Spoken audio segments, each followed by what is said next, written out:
பாட்டாளி மக்கள் கட்சியின் 2024-25 ஆண்டுக்கான நிழல் நிதி அறிக்கையை அக்கட்சியின் தலைவர் டாக்டர் அன்புமணி ராமதாஸ் அவர்கள் முக்கிய அம்சங்கள் குறித்து வரவு செலவு விளக்கங்களை நமக்கு கொடுத்திருக்கிறார்.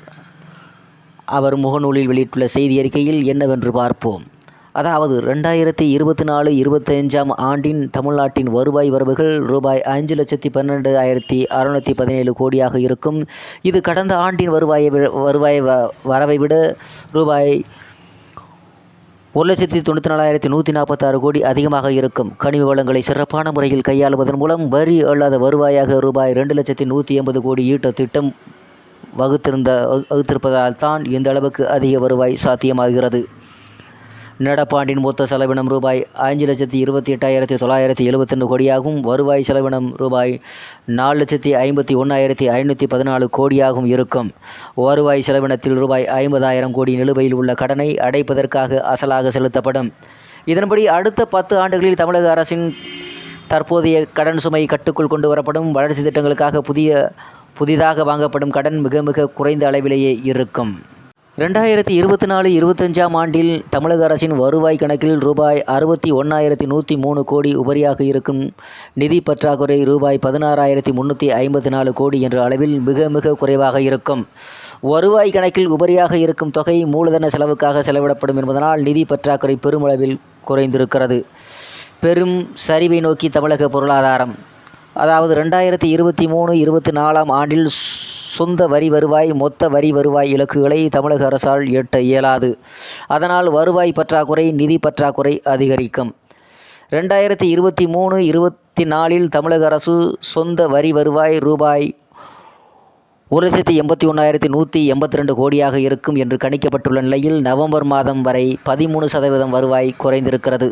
அதேபோல தமிழக அரசின் மொத்த வரி வருவாய் ரூபாய் 2,22,848 கோடியாக இருக்கும் என்று கணிக்கப்பட்டுள்ள நிலையில் ரூபாய் 1,90 லட்சம் கோடி மட்டுமே வருவாய் கிடைக்க வாய்ப்பு உள்ளது. தமிழக அரசின் வருவாய் பற்றாக்குறை ரூபாய் 37,540.45 கோடியாக இருக்கும் என மதிப்பிடப்பட்டுள்ள நிலையில் அரசின் வருவாய் குறைந்து செலவு அதிகரிப்பதால் 15% வரை உயரும். தமிழக அரசின் நிதி பற்றாக்குறை ரூபாய் 92,063.72 கோடியாக இருக்கும் என்று மதிப்பிடப்பட்டிருந்த நிலையில் அது 1 லட்சம் கோடி ரூபாய் என்ற அளவை நெருங்கும் என்று தெரிகிறது. 2023-24 ஆண்டில் தமிழக அரசின் ஒட்டுமொத்த உள்நாட்டு உற்பத்தி மற்றும் ரூபாய் 28.38 லட்சம் கோடியை எட்டியிருக்க வேண்டும். ஆனால் அதற்கும் வாய்ப்பு இல்லை. 2024-25 ஆண்டில் தமிழக அரசின் ஒட்டுமொத்த உள்நாட்டு உற்பத்தி ஏற்கனவே நிர்ணயிக்கப்பட்ட 32 லட்சம் கோடி என்ற இலக்கை எட்ட முடியாது. 2023-24 ஆண்டெடுப்பின் ஒப்பிடும்போது 2024-25 ஆண்டின் தமிழக பொருளாதாரம் சற்றும் அதிக வளர்ச்சியடைய வாய்ப்பு இருக்கிறது. மொத்த கடன் ரூபாய் 14.50 லட்சம் கோடியாக அதிகரிக்கும். 2023-24 ஆண்டில் தமிழக அரசு வாங்க நிர்ணயிருந்த கடனின் அளவு ரூபாய் 1.43 லட்சம் கோடியை விட அதிகரிக்கும். 2024 மார்ச் 31 தேதி நிலவரப்படி தமிழக அரசின் நேரடி கடன் ரூபாய் 7.26 லட்சம் கோடியாக இருக்கும் என்று கணிக்கப்பட்டிருந்த நிலையில் ரூபாய் 8.34 லட்சம் கோடியாக அதிகரிக்கக்கூடும். 2025 மார்ச் 31 தேதி நிலவரப்படி அரசின் நேரடி கடன் ரூபாய் 9.39 லட்சம் கோடியாக இருக்கும். 2024-25 ஆண்டின் முடிவில் பொதுத்துறை நிறுவனங்களின் கடன் ரூபாய் 5.11 லட்சம் கோடியாக இருக்கும். அரசின் மொத்த கடன் ரூபாய் 14.50 லட்சம் கோடியாகவும் இருக்கும். 2024-25 முடிவில் ஒவ்வொரு குடும்பத்தின் பெயரிலும் ரூபாய் 7.52 லட்சம் கடன் வாங்கப்பட்டிருக்கும். 2024-25 நேரடி கடனுக்காக ரூபாய் 75.120 கோடி பொதுத்துறை நிறுவனங்கள் 75,120 கோடி பொதுத்துறை நிறுவன கடனுக்காக ரூபாய் 43,435 கோடி என மொத்தம் ரூபாய் 1,18,555 கோடி வட்டியாக செலுத்த வேண்டியதிருக்கும். சிக்கன நடவடிக்கைகள். 2024-25 அரசு துறைகளுக்கான நிர்வாக செலவுகள் 15% குறைக்கப்படும். அமைச்சர்கள் விமான பயணம் மேற்கொள்ள ஆடம்பர விடுதிகளில் தங்க தடை. அமைச்சர்கள் அதிகாரிகள் அரசு துறைகளுக்கு புதிய மகிழுந்துகள் வாங்க தடை. ரூபாய் 2 லட்சம் கோடி வரி இல்லாத வருவாய் ஈட்ட திட்டம். கடந்த ஆண்டில் தமிழ்நாடு அரசின் வரி அல்லாத வருவாய் 18,940 கோடி மட்டுமே. 2024-25 ஆண்டில் இதை ரூபாய் 2,180 கோடியாக உயர்த்த சிறப்பு திட்டம். கிரானைட் தாது மணல் விற்பனை மூலம் ரூபாய் 1.15 லட்சம் கோடியும், மணல் இறக்குமதி செயற்கை மணல் விற்பனை ஆகியவற்றின் மூலம் ரூபாய் 40,000 கோடியும் ஈட்டப்படும். பொதுத்துறை நிறுவனங்களை லாபத்தில் இயங்க செய்வதன் மூலம் ரூபாய் 25,000 கோடி கிடைக்கும். ரூபாய் 1.80 லட்சம் கோடி அளவுக்கு கூடுதலாக வருவாய் ஈட்டுவதன் மூலம் வரி இல்லாத வருவாயின் அளவு ரூபாய் 2 லட்சம் கோடி என்ற அளவை எட்டும். அதிக இனிப்பு கொழுப்பு பொருட்களுக்கு 30% கூடுதல் வரி. குளிர்பானங்கள், வெள்ளை சர்க்கரை, pizza, burger, shorts and sweets, வஷர்மா போன்ற அதிக இனிப்பு உப்பு கொழுப்பு கொண்ட பொருட்களுக்கு 30% சுகாதார வரி விதிக்கப்படும். மயோனைஸ் மீது 25% தமிழ்நாடு சுகாதார வரி விதிக்கப்படும். பொதுத்துறை நிறுவனங்களின் பங்குகள் பங்குச்சந்தைகளில் பட்டியலிடப்படும். 2024-25 சமூக நீதி சிறப்பு ஆண்டு. அதாவது 2024-25ஆம் ஆண்டு சமூக நீதி சிறப்பாண்டாக கடைபிடிக்கப்படும். தமிழ்நாட்டில் ஜூலை 25ஆம் தேதி சாதிவாரி மக்கள் தொகை கணக்கெடுப்பு தொடங்கப்படும். சாதிவாரி கணக்கெடுப்பு முடிவில் அனைத்து சாதிகளுக்கும் தனி இடஒதுக்கீடு வழங்கப்படும். பிற்படுத்தப்பட்டோர் ஆணையத்திடம் அறிக்கை பெறப்பட்டு வன்னியர் இடஒதுக்கீட்டுக்கு வழங்கப்படும். தமிழ்நாட்டில் 1989ஆம் ஆண்டுக்கு பிறகு இதுவரையிலான 35 ஆண்டுகளில் இடஒதுக்கீட்டின் பயன்கள் குறித்து வெள்ளை அறிக்கை வெளியிடப்படும். மதுவிலக்கு, போதை ஒழிப்பு, கஞ்சா உள்ளிட்ட போதைப் பொருளுக்கு ஒழிக்க காவல்துறையில் தனிப்பிரிவு தொடக்கம். மே 1ஆம் தேதி முதல் தமிழ்நாட்டில் முழுக்க மதுவிலக்கு நடைமுறைப்படுத்தப்படும். தமிழ்நாட்டில் அனைத்து மது பீர் ஆலைகள் மூடப்படும். குட்காவை தடை செய்ய புதிய சட்டம் இயற்றும்படி மத்திய அரசை தமிழக அரசு வலியுறுத்தும். சமையல் எரிவாயுக்கு ரூபாய் 500 மானியம். சமையல் எரிவாயுவுக்கு ரூபாய் 500 மானியம். இனி ரூபாய் 418க்கு சமையல் எரிவாயு கிடைக்கும்.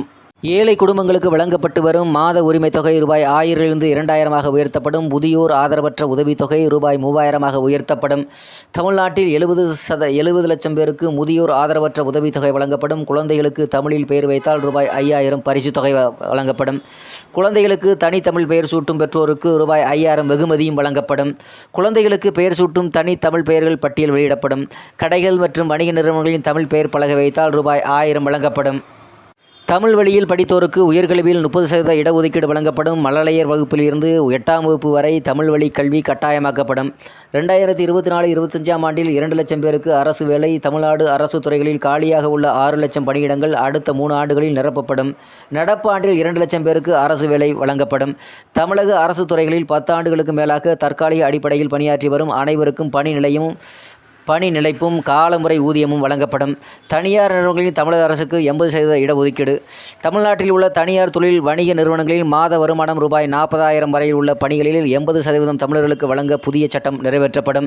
தமிழ்நாட்டில் தொழில் திட்டங்களுக்கு நிலம் கொடுத்தவர்களுக்கு வேலை வழங்குவது கட்டாயமாக்கப்படும். தொழில் திட்டங்களுக்கு நிலம் கொடுத்தவர்களின் குடும்பங்களில் உள்ள வேலைவாய்ப்பு பெற தகுதியானவர்களின் பட்டியல் முதலில் நிலம் கொடுத்தவர்களின் முன்னுரிமை என்ற அடிப்படையில் தயாரிக்கப்பட்டு அந்த வரிசையில் வேலைவாய்ப்பு வழங்கப்படும். 5 ஆண்டுகளில் 1 கோடி வேலைவாய்ப்புகள். தமிழ்நாட்டில் தொழில் உற்பத்தி, தளவாட மேலாண்மை உள்ளிட்டவற்றின் மூலமாக அடுத்த 5 ஆண்டுகளில் 1 கோடி பேருக்கு வேலைவாய்ப்பு ஏற்படுத்தி தரப்படும். வேளாண்மை மற்றும் தோட்டக்கலை சார்ந்த பணிகள் மூலம் 5 ஆண்டுகளில் 50 லட்சம் வேலைவாய்ப்புகள் ஏற்படுத்தி தரப்படும். டிஎன்பிஎஸ்சி நிலையான தேர்வு அட்டவணை. தமிழ்நாடு அரசு பணியாளர் தேர்வாணையம் டிஎன்பிஎஸ்சி மூலம் ஒவ்வொரு ஆண்டும் குறிப்பிட்ட மாதங்களில் குறிப்பிட்ட போட்டித் தேர்வுகளுக்கான அறிவிக்கை வெளியிடப்பட்டு குறிப்பிட்ட மாதங்களில் தேர்வுகள் நடத்தப்படும். ஜனவரி, ஜூலை மாதங்களில் தொகுதி 4 பணிகளுக்கும், பிப்ரவரி மாதத்தில் முதல் தொகுதி பணிகளுக்கும், மார்ச் மாதத்தில் 2ஆம் தொகுதி பணிகளுக்கும் அறிக்கைகள் வெளியிடப்படும். முதல் தொகுதி பணிகள் தவிர்த்து பிற பணிகளுக்கு நேர்காணல் ரத்து செய்யப்படும். வேலையில்லா இளைஞர்களுக்கு 5,000 உதவித்தொகை வழங்கப்படும். படித்துவிட்டு 5 ஆண்டுகளுக்கு மேலாக வேலையில்லாமல் தவிக்கும் இளைஞர்களுக்கு உதவும் வகையில் அவர்களுக்கான உதவித்தொகை உயர்த்தப்படுகிறது. அதன்படி மாதம் ரூபாய் 5,000 வரை உதவித்தொகை வழங்க அரசு தீர்மானித்திருக்கிறது. உதவித்தொகை விவரம்: 1000 ரூபாய் 10ஆம் வகுப்பு தேர்ச்சியானவர்களுக்கு 1000 ரூபாயும், 10ஆம் வகுப்பில் தேர்ச்சியானவர்களுக்கு 1000 ரூபாயும், 12ஆம் வகுப்பில் தேர்ச்சியானவர்களுக்கு 3000 பட்டப்படிப்பு முடித்தவர்களுக்கு 4000 பட்ட மேற்படிப்பு முடித்தவர்களுக்கு 5000 மீண்டும் பழைய ஓய்வு திட்டமும் வழங்கப்படுகிறது. புதிய ஓய்வு திட்டம் ரத்து செய்யப்பட்டு நடப்பாண்டு முதல் பழைய ஓய்வு திட்டம் மீண்டும் நடைமுறைப்படுத்தப்படும். அரசு மருத்துவர்களின் ஊதிய முரண்பாடுகள் களையப்படும். அவர்களுக்கு 5, 9, 11, 12 ஆகிய ஆண்டுகளின் காலம் சார்ந்த ஊதிய உயர்வு வழங்கப்படும். இடைநிலை ஆசிரியர்கள், பட்டாதாரி ஆசிரியர்கள் மற்றும் முதுநிலை பட்டாதாரி ஆசிரியர்களின் ஊதிய விகிதங்களில் நிலவும் முரண்பாடுகள் களையப்படும். அரசு ஊழியர்கள் மற்றும் ஆசிரியர்களுக்கு 10 ஆண்டுகளுக்கு ஒரு பதவி உயர்வு கிடைப்பது உறுதி செய்யப்படும். குடியுரிமை சட்ட திருத்தம் செயல்படுத்தப்படாது. தமிழ்நாட்டில் குடியுரிமை சட்ட திருத்தம் சிட்டிசன்ஷிப் அமெண்ட்மெண்ட் ஆக்ட் 2019 செயல்படுத்தப்பட மாட்டாது. தமிழ்நாட்டில் ரத்து செய்யப்பட்ட தாலிக்கு தங்கம் திட்டம் மீண்டும் செயல்படுத்தப்படும். இத்திட்டத்தின்படி 1 பவுன் தங்கமும் ரூபாய் 50,000 வரையும் பணம் வழங்கப்படும். தாலிக்கு தங்கம் திட்டத்திற்கு மாற்றாக கடந்த ஆண்டு அறிவிக்கப்பட்ட பட்டப்படிப்பு பயிலும் மாணவிகளுக்கு மாதம் ரூபாய் 1000 வழங்கும் திட்டம் தொடர்ந்து செயல்படுத்தப்படும். கோயம்பேடு பேருந்து முனையம் பூங்காவாக மாற்றப்படும். கோயம்பேடு பேருந்து முனையத்திலிருந்து இயக்கப்படும் பேருந்துகள் முழுமையாக பேருந்து முனையங்களுக்கு மாற்றப்பட்ட பின் அது பூங்காவாக மாற்றப்படும். கோயம்பேட்டில் அமைக்கப்படும் பூங்கா 66.4 ஏக்கர் பரப்பளவில் இருக்கும். சென்னையில் மிகப்பெரிய பூங்காவாக இது அமையும். கிளாம்பாக்கத்திற்கு மெட்ரோ ரயில் சேவை. சென்னை விமான நிலையத்தில் இருந்து கிளாம்பாக்கம் புதிய பேருந்து முனையம் வரை மெட்ரோ ரயில் சேவை நீட்டிக்கப்படும். அதற்கான பணிகள் நடப்பாண்டில் தொடங்கும். சென்னையில் நடைபெற்று வரும் 2ஆம் கட்ட மெட்ரோ ரயில் திட்டப்பணிகள் விரைவுபடுத்தப்படும். போரூர் பூந்தமல்லி இடையே அடுத்த ஆண்டு போக்குவரத்து தொடங்கும். கோயம்புத்தூர் 144 கிலோமீட்டருக்கு 9424 கோடி மெட்ரோ ரயில் திட்டம் செயல்படுத்தப்படும். பேருந்து கட்டணம் உயர்த்தப்படாது. தமிழ்நாட்டில் போக்குவரத்து கழகங்கள் நிர்வாக சீர்திருத்தத்தின் மூலமாக லாபத்தில் இயக்க நடவடிக்கை எடுக்கப்படும். தமிழ்நாட்டில் பேருந்து கட்டணங்கள் உயர்த்தப்படாது. பறக்கும் சாலை திட்டங்களுக்கு ஜிஎஸ்டி வரி விலக்கு. தமிழ்நாட்டில் செயல்படுத்தப்படும் பறக்கும் சாலை உள்ளிட்ட உட்கட்டமைப்பு திட்டங்களுக்கு மாநில ஜிஎஸ்டி வரியிலிருந்து விலக்கு அளிக்கப்படும். தாம்பரம் செங்கல்பட்டு 6 வழி உயர்மட்ட சாலை, மதுரவாயல் திருப்பரந்தூர் உயர்மட்ட சாலை, மாதவரம் சந்திப்பு வெளிவட்ட சாலை, திருச்சி துவாக்குடி உயர்மட்ட சாலை ஆகியவற்றிற்கு ஜிஎஸ்டி வரி விலக்கு. தமிழ்நாட்டில் உள்ள சுங்கச்சாவடிகளை 60 கிலோமீட்டருக்கு ஒன்று என்ற அளவில் மாற்றவும், மொத்த சுங்கச்சாவடிகளின் எண்ணிக்கையை 55லிருந்து 17ஆக குறைக்கவும் நடவடிக்கை எடுக்கப்படும். பரந்தூர் விமான நிலைய பணிகள் விரைவுபடுத்தப்படும். மின்சார கட்டணம் குறைக்கப்படும். அளவுக்கு அதிகமான மின் கட்டணம் உயர்வால் மக்கள் பாதிக்கப்பட்ட நிலையில் அவர்களின் துயரை துடைக்கும் வகையில் மின் கட்டணம் குறைக்கப்படும். 2 மாதங்களுக்கு ஒரு முறை பதிலாக மாதம் ஒரு முறை மின் கட்டணம் கணக்கிடப்படும். அடுத்த 5 ஆண்டுகளில் 10,000 மெகாவாட் சூரிய ஒளி மின் திட்டம் செயல்படுத்தப்படும். காற்றாலை சூரிய ஒளி மின் திட்டங்களை செயல்படுத்த தனி அமைச்சகம் உருவாக்கப்படும். பள்ளி கல்விக்கு ரூபாய் 1.25 லட்சம் கோடி. அரசு பள்ளிகளை மேம்படுத்த ரூபாய் 32,000 கோடி. அரசு பள்ளிகளின் கட்டமைப்பு தனியார் பள்ளிகளுக்கு இணையாக உயர்ந்த சிறப்பு இயக்கம் செயல்படுத்தப்படும். இதற்காக ரூபாய் 32,000 கோடி ஒதுக்கீடு செய்யப்படும். மாவட்டத்திற்கு குறைந்தபட்சம் பள்ளிகள் வீதம் மொத்தம் 1000 பள்ளிகள் மாதிரி பள்ளியாக மாற்றப்படும். இவற்றின் 1 முதல் 12ஆம் வகுப்பு வரை இருக்கும். பள்ளி கல்வித்துறைக்கு நடப்பாண்டில் 1.25 லட்சம் கோடி நிதி ஒதுக்கப்படும். பள்ளி கல்வித்துறை வளர்ச்சிக்காக சமூக அக்கறை கொண்ட தொழில் நிறுவனங்கள் மற்றும் தனிநபர்களிடமிருந்து நிதி திரட்ட தமிழக அரசு முடிவு செய்திருக்கிறது. இதற்காக முதலமைச்சரின் பொது நிவாரண நிதியை போன்று தனி நிதியும் ஏற்படுத்தப்படும். மாநில கல்விக் கொள்கை. தமிழ்நாட்டிற்கான மாநில கல்விக் கொள்கை நடப்பாண்டில் வெளியிடப்படும். கல்வி, சுகாதாரம், விவசாயம் ஆகியவற்றுக்கு அனைத்துக்கும் இலவசமாக வழங்கப்படும். உயர்கல்வி. தமிழ்நாட்டில் உயர்கல்வியில் சேரும் மாணவர்களுக்கு விகிதத்தை 2025ஆம் ஆண்டுக்குள் 55 விழுக்காட்டாக உயர்த்த நடவடிக்கை எடுக்கப்படும். உயர்கல்வியின் தரத்தை உயர்த்த நடவடிக்கை எடுக்கப்படும். அனைத்து பல்கலைக்கழகங்களிலும் தமிழ் ஆராய்ச்சிக்கான இருக்கைகள் ஏற்படுத்தப்படும். மருத்துவத்துறைக்கு ரூபாய் 48,000 கோடி. 2024-25ஆம் ஆண்டில் மருத்துவத்துறைக்கான நிதி ஒதுக்கீடு மாநிலத்தின் மொத்த உற்பத்தி மதிப்பில் 1.5% அதாவது 48,000 கோடியாக உயர்த்தப்படும். மருத்துவ கட்டமைப்புகள் மேம்படுத்தப்படும். மருத்துவமனைகள் தரம் உயர்த்தப்படும். பொதுமக்களின் உடல்நலம் குறித்த விவரங்கள் அடங்கிய ஸ்மார்ட் கார்டுகள் வழங்கப்படும்.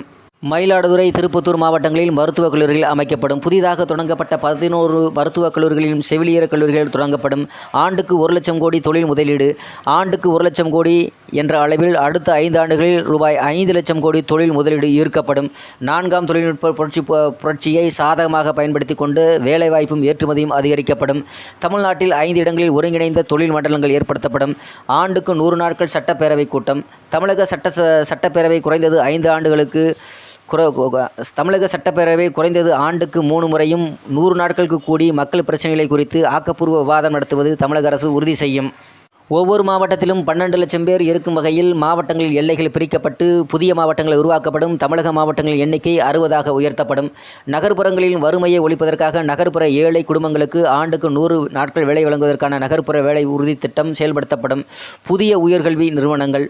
தமிழ்நாட்டில் உலகத்தரம் வாய்ந்த உயர்கல்வி நிறுவனங்கள் தொடங்கப்படும். அவற்றின் விவரம் வருமாறு: அண்ணா பல்கலைக்கழகம் உயர் சிறப்பு கல்வி நிறுவனமாக அண்ணா யூனிவர்சிட்டி இன்ஸ்டிடியூட் ஆஃப் எமிஷன்ஸ் மாற்றப்படும். மாணவர் சேர்க்கை மற்றும் இடஒதுக்கீட்டின் இப்போதுள்ள நடைமுறையை தொடரும். பொறியியல் கல்லூரிகளின் நிர்வாக அண்ணா பல்கலைக்கழகம் இணைப்பு. புதிய பல்கலைக்கழகம் உருவாக்கப்படும். சென்னை பல்கலைக்கழகம் உயர் சிறப்பு கல்வி நிறுவனமாக தரம் உயர்த்தப்படும். தமிழ்நாட்டில் 5 இடங்களில் ஐஐடிக்கு இணையாக தமிழ்நாடு தொழில்நுட்ப கல்வி நிறுவனம் ஏற்படுத்தப்படும். வலிமையான லோக் ஆயுக்தா. தமிழ்நாட்டில் தற்போது முடக்கப்பட்டிருக்கும் லோக் ஆயுக்தாவிற்கு புத்துயிரூட்டப்படுவதுடன் கூடுதல் அதிகாரங்களும் வழங்கப்படும். முதலமைச்சர், அமைச்சர்கள், அரசுத்துறை உயரதிகாரிகள் லோக் ஆயுக்தாவின் அதிகார வரம்பிற்கு கீழ் கொண்டு வரப்படுவார்கள். பொது சேவை உரிமைச் சட்டம். தமிழ்நாட்டில் பொது சேவை பெறும் உரிமைச் சட்டம் கொண்டு வரப்படுவதற்கும் நடப்பு சட்டப்பேரவை கூட்டத்தொடரில் இதற்கான மசோதா கொண்டு வந்து நிறைவேற்றப்படும். சட்டம் ஒழுங்குக்காக பாதுகாக்க கண்டிப்பாக நடவடிக்கை மேற்கொள்ளப்படும். சென்னை தவிர்த்த தமிழகத்தின் மற்ற பகுதிகளில் 4 மண்டலங்களாக பிரிக்கப்பட்டு ஒவ்வொரு மண்டலத்திற்கும் ஒரு டிஜிபி நிலை அதிகாரி பொறுப்பு அதிகாரியாக நியமிக்கப்படுவார். காவல்துறையினருக்கு 8 மணி நேர பணி வரம்பு நிர்ணயிக்கப்படும். மேகதாது அணை தடுக்கப்படும். காவிரி ஆற்றின் குறுக்கே மேகதாது என்ற இடத்தில் அணை கட்டும் பணிகள் தடுக்கப்படும். மேகதாது அணை குறித்த முடிவெடுக்கும் பொறுப்பு மத்திய நீர்வள ஆணையத்திற்கு மாற்றுவதை எதிர்த்தும் வரைவு திட்ட அறிக்கை தயாரிக்க அனுமதி அளிக்கப்பட்டதை எதிர்த்தும் உச்சநீதிமன்றத்தில் வழக்கு தொடரப்படும். முல்லை பெரியாறு அணையை வலுப்படுத்தும் பணிகள் விரைவுபடுத்தப்படும். பேபி அணை பகுதியில் உள்ள மரங்களை வெட்டி அகற்ற உச்சநீதிமன்றத்தின் அனுமதி பெறப்படும். அடுத்த ஓராண்டில் அணையின் நீர்மட்டம் 152 அடியாக உயர்த்தப்படும். வேளாண் துறைக்கு 60,000 கோடி. 2024-25ஆம் ஆண்டில் வேளாண் துறைக்கு ரூபாய் 60,000 கோடி ஒதுக்கீடு செய்யப்பட்டும். பாட்டாளி மக்கள் கட்சியின் 17வது வேளாண் நிழல் நிதி அறிக்கை ரூபாய் 80,000 கோடி மதிப்பு கொண்டதாக இருக்கும். இதில் 60,000 கோடி வேளாண் துறை மூலம் செலவிடப்படும். இது தவிர பாசன திட்டங்களை செயல்படுத்துவதற்காக நீர்வளத்துறை சார்பில் ரூபாய் 20,000 கோடி செலவிடப்படும். வேளாண் துறைக்கான நிதி ஒதுக்கீட்டில் ரூபாய் 12,500 கோடி உழவர்கள் மூலதன மானியத்திற்கு செலவிடப்படும். வேளாண் கட்டமைப்பு, வேளாண் கல்வி மற்றும் ஆராய்ச்சி கட்டமைப்புகளுக்கு மேம்படுத்தப்படும் திட்டங்களுக்கு ரூபாய் 20,000 கோடி செலவிடப்படும். பயிர் காப்பீட்டு உள்ளிட்ட பிற திட்டங்களுக்கு ரூபாய் 27,500 கோடி செலவிடப்படும். பாசன திட்டங்களை செயல்படுத்த தனி ஆணையம். தமிழ்நாட்டில் பாசன பரப்பை அதிகரிக்கும் நோக்குடன் நீர்ப்பாசன திட்டங்களை முழுவீச்சில் செயல்படுத்துவதற்காக 2024-25ஆம் ஆண்டு நீர்ப்பாசன திட்டத்தை சிறப்பாண்டாக அறிவிக்கப்படுகிறது. நீர்ப்பாசன திட்டங்களை புத்தெழுச்சியுடன் செயல்படுத்த தமிழ்நாடு நீர்ப்பாசன திட்ட செயலுக்காக ஆணையம் என்ற புதிய அமைப்பு உருவாக்கப்படும். நிலுவையில் உள்ள அனைத்து நீர்ப்பாசன திட்டங்களும் 10 ஆண்டுகளில் முடிக்கப்படும். சாகுபடி பரப்பு 5 ஆண்டுகளில் 40 லட்சம் ஏக்கர் அதிகரிக்கப்படும். தமிழ்நாட்டின் சாகுபடி பரப்பு அடுத்த 5 ஆண்டுகளில் 40 லட்சம் ஏக்கர் அதிகரிக்கப்படும். தமிழ்நாட்டில் கடந்த சில 10 ஆண்டுகளில் 15,000 ஏரிகள் காணாமல் போய்விட்டன. 27,000 ஏரிகள் கொள்ளளவு ஆக்கிரமிப்பால் குறைந்துவிட்டது. காணாமல் போன ஏரிகளின் சாத்தியமானவற்றை மீட்டெடுக்கவும், ஆக்கிரமிப்பு செய்யப்பட்ட ஏரிகளை மீட்டெடுக்கவும் ஏரிகள் மேலாண்மை வாரியம் என்ற அமைப்பு உருவாக்கப்படும். அரிசி விலையை கட்டுப்படுத்த கிலோவுக்கு ரூபாய் 15 மானியம். தமிழ்நாட்டில் விலை கடுமையாக உயர்ந்துள்ள நிலையில் அதை கட்டுப்படுத்த நோக்கத்துடன் உயர்வகை அரிசி, 2ஆம் தரவகை பொன்னி அரிசி ஆகியவற்றை முறையே கிலோ ரூபாய் 50, ரூபாய் 45 என்ற விலையில் நியாய விலைக் கடைகள் மூலம் விற்பனை செய்யப்படும். இந்த இருவகை அரிசிகளுக்கும் கிலோவுக்கு ரூபாய் 15 வீதம் தமிழக அரசு மானியம் வழங்கும். நெல்லுக்கும் குவிண்டலுக்கும் ரூபாய் 500 வீதமும் ஊக்கத்தொகை வழங்கப்படும். இதன் மூலம் ஒரு குவிண்டால் நெல்லுக்கு ரூபாய் 2,800 விலை கிடைக்கும். 2024-25 ஆண்டில் 1 டன் கரும்புக்கான கொள்முதல் விலை ரூபாய் 5,000ஆக நிர்ணயிக்கப்படும். அனைத்து காய்கறிகள் மற்றும் பழங்களுக்கும் அரசே கொள்முதல் விலை நிர்ணயிக்கும். வேளாண் துறை முதலீட்டாளர்கள் மாநாடு. வேளாண்மை சிறப்பு பொருளாதார மண்டலங்கள், காவிரி பாதுகாக்கப்பட்ட வேளாண் மண்டலம் ஆகியவற்றின் வேளாண் சார்ந்த தொழிற்சாலைகளை அமைக்க முதலீடும் திரட்டும் நோக்கத்துடன் வேளாண் துறை முதலீட்டாளர்கள் மாநாடு 6/4/2025ஆம் ஆண்டு தஞ்சாவூரில் நடத்தப்படும். வேளாண் துறை முதலீட்டாளர்கள் மாநாட்டின் மூலம் ஆண்டுக்கு ரூபாய் 1 லட்சம் கோடி திரட்டப்படும். வேளாண் துறையில் 250 வேளாண் புத்தொழில் நிறுவனங்களும் தொடங்க ஊக்குவிக்கப்படும். சிறப்பாக செயல்படும் வேளாண் புத்தொழில் நிறுவனங்களுடன் ரூபாய் 25 லட்சம் வரை மானியம். மிக சிறப்பாக செயல்படும் 250 புத்தொழில் நிறுவனங்களும் தேர்வு செய்யப்பட்டு அவற்றின் அரசின் சார்பில் 1 கோடி வரை முதலீடு செய்யப்படும். மாவட்ட தலைநகரங்களில் வேளாண் தொழில்நுட்ப கண்காட்சிகள். வேளாண் துறையில் ஏற்பட்டுள்ள மாற்றங்கள், சந்தை வாய்ப்புகள், புதிய தொழில்நுட்பங்கள் குறித்து உழவர்களுக்கு விளக்கும் வகையில் ஆண்டுதோறும் அனைத்து மாவட்ட தலைநகர்களிலும் வேளாண் தொழில்நுட்ப கண்காட்சிகள் 3 நாட்களுக்கு நடத்தப்படும். காவிரி, தருமபுரி உபரிநீர் திட்டமும், அரியலூர் சோழர் பாசன திட்டமும் ஆகியவற்றிற்கு வரும் ஜூன் மாதம் அடிக்கல் நாட்டப்படும். தாமிரபரணி நம்பியாறு இணைப்பு திட்டமும், அத்தித்து கடவு, அவிநாசி திட்டம், கொள்ளிடம் தடுப்பணை திட்டம் ஆகிய 30 திட்டங்களுக்கு ஜூலையில் திறப்பு விழாவும் நடத்தப்படும். மதுராந்தகம் ஏரியை ரூபாய் 120 கோடியில் தூர்வாரி சீரமைப்பு திட்டமும் ஜூலையில் நிறைவடையும். தமிழ்நாடு நில ஒருங்கிணைப்பு சட்டம் திரும்ப பெறப்படும். தமிழ்நாட்டில் உள்ள நீர்நிலைகளை தனியார் நிறுவனங்களுக்கு தாரை வார்க்கும் வகையில் சட்டப்பேரவையில் நிறைவேற்றப்பட்ட தமிழ்நாடு நில ஒருங்கிணைப்பு சிறப்பு திட்டங்களுக்கான சட்ட மசோதா திரும்ப பெறப்படும். திருவள்ளூர் வட்டத்தில் 1703 ஏக்கர் பரப்பில் அறிவு நகரம் அமைக்கும் திட்டம் கைவிடப்படும். கிழக்கு கடற்கரை சாலை பகுதியில் பாதுகாக்கப்பட்ட பறவைகள் வாழிடமாக அறிவிக்கப்படும். கோவளம் பகுதியில் செயல்படுத்தப்படும் ஹெலிகாப்டர் சுற்றுலா திட்டம் ரத்து செய்யப்படும். காவிரி பாதுகாக்கப்பட்ட வேளாண் மண்டலம் மாவட்டங்களுக்கு விரிவாக்கம். NLC சுரங்கங்களுக்கு தடை. காவிரி பாதுகாக்கப்பட்ட வேளாண் மண்டலமும் தஞ்சாவூர், திருவாரூர், நாகப்பட்டினம், அரியலூர், மயிலாடுதுறை, கடலூர், திருச்சி, கரூர், புதுக்கோட்டை ஆகிய 9 மாவட்டங்களையும் உள்ளடக்கியதாக விரிவாக்கப்படும். NLC 3வது சுரங்கம் திட்டம் முதல் 2 சுரங்கங்களை விரிவாக்கும் திட்டம் ஆகியவற்றிற்கு தடை விதிக்கப்படும். இதற்காக 25,000 ஏக்கர் நிலம் எடுக்க அனுமதிக்கப்படாது. 66,000 ஏக்கர் பரப்பளவில் வேர்நாணம் பழையங்கோட்டை சுரங்க திட்டம், சேத்தியாத்தோப்பு சுரங்க திட்டம் ஆகியவற்றிற்கு நிரந்தர தடை விதிக்கப்படும். அரியலூர் மாவட்டத்தில் புதிய சிமெண்ட் சாலைகள் அமைக்க தடை விதிக்கப்படும். செய்யாறு சிப்காட் விரிவாக்கத்திற்கு மேல்மா உள்ளிட்ட கிராமங்களில் 3000 ஏக்கர் நிலம் கையகப்படும் திட்டம் கைவிடப்படும். அரசு நிலங்களில் இந்த விரிவாக்கம் செயல்படும். சிப்காட் உள்ளிட்ட எந்த தொழிலும் திட்டத்திற்கும் வேளாண் விளைநிலங்கள் கையகப்படுத்தப்படாது. காலநிலை செயல் திட்டம். காலநிலை மாற்றத்தை கட்டுப்படுத்தும் நோக்கில் தமிழக நகரங்களுக்கான காலநிலை செயல் திட்டம் Tamil Nadu urban areas the climate actions the plans உடனடியாக செயல்படுத்தப்படும் பல்வேறு தரப்பினர் அதாவது பிற பிற்படுத்தப்பட்ட வகுப்பினருக்கான கிரிமிலேயர் முறையை நீக்க வேண்டும். இடைக்கால ஏற்பட்ட கிரிமிலேயருக்கான வருவாய் வரம்பை தற்போதுள்ள 8 லட்சத்திலிருந்து ரூபாய் 16 லட்சமாக உயர்த்த வேண்டும் என மத்திய அரசிடம் தமிழக அரசு வலியுறுத்தும். தாழ்த்தப்பட்டோர் மற்றும் பழங்குடியினர் மாணவியர்களின் கல்வி உதவித்தொகை நிதி ஒதுக்கீடு 50% அதிகரிக்கப்படும். பெண்களுக்கான திருமண வயதை 21 உயர்த்துவதற்கான சட்ட முன்வரைவை விரைவாக நிறைவேற்றும்படி மத்திய அரசை தமிழ்நாடு அரசு கேட்டுக்கொள்ளும். தமிழ்நாட்டில் அங்கீகரிக்கப்பட்ட பத்திரிகையாளர்கள் அனைவருக்கும் 90% மானியத்தில் மடிக்கணினி வழங்கப்படும். 2024-25 ஆண்டிற்கான பாட்டாளி மக்கள் கட்சியின் பொது நிழல் நிதிநிலை அறிக்கையில் மொத்தம் 120 தலைப்புகளில் 463 யோசனைகள் தெரிவிக்கப்பட்டிருக்கிறது.